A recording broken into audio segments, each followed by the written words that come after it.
Exodus chapter 10. Then the Lord said to Moses, "Go to Pharaoh, for I have hardened his heart and the hearts of his officials, so that I may perform these signs of mine among them, that you may tell your children and grandchildren how I dealt harshly with the Egyptians, and how I performed my signs among them, and that you may know that I am the Lord." So Moses and Aaron went to Pharaoh and said to him, "This is what the Lord, the God of the Hebrews, says.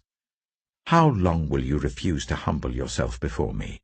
Let my people go, so that they may worship me. If you refuse to let them go, I will bring locusts into your country tomorrow. They will cover the face of the ground, so that it cannot be seen. They will devour what little you have left after the hail, including every tree that is growing in your fields. They will fill your houses and those of all your officials and all the Egyptians, something neither your parents nor your ancestors have ever seen, from the day they settled in this land till now." Then Moses turned and left Pharaoh. Pharaoh's officials said to him, "How long will this man be a snare to us? Let the people go, so that they may worship the Lord their God. Do you not realize that Egypt is ruined?" Then Moses and Aaron were brought back to Pharaoh. "Go, worship the Lord your God," he said. "But tell me who will be going." Moses answered, "We will go with our young and our old, with our sons and our daughters, and with our flocks and herds, because we are to celebrate a festival to the Lord." Pharaoh said, "The Lord be with you, if I let you go, along with your women and children. Clearly you are bent on evil. No, let only the men go and worship the Lord, since that's what you have been asking for." Then Moses and Aaron were driven out of Pharaoh's presence.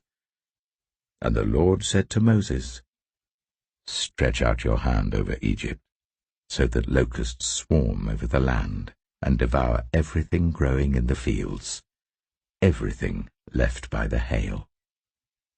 So Moses stretched out his staff over Egypt, and the Lord made an east wind blow across the land all that day and all that night.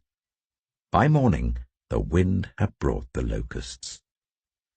They invaded all Egypt, and settled down in every area of the country in great numbers. Never before had there been such a plague of locusts, nor will there ever be again.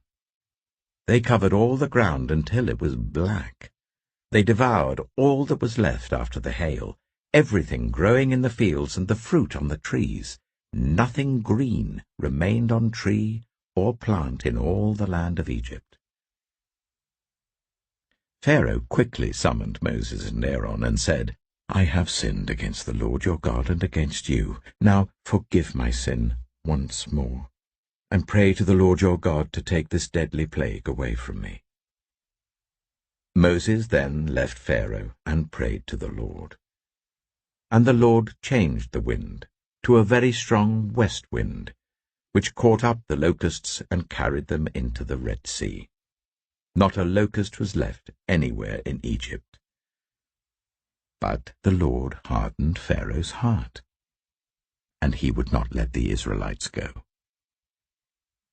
Then the Lord said to Moses, "Stretch out your hand towards the sky, so that darkness spreads over Egypt, darkness that can be felt."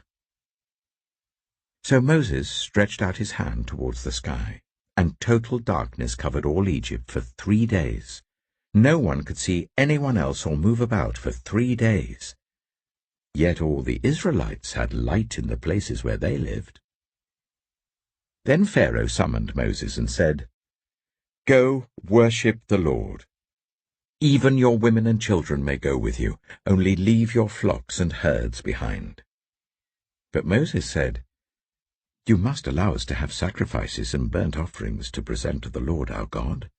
Our livestock, too, must go with us. Not a hoof is to be left behind.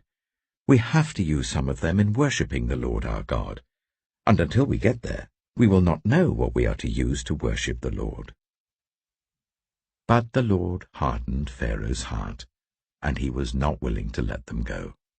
Pharaoh said to Moses, "Get out of my sight. Make sure you do not appear before me again. The day you see my face, you will die." "Just as you say," Moses replied. "I will never appear before you again."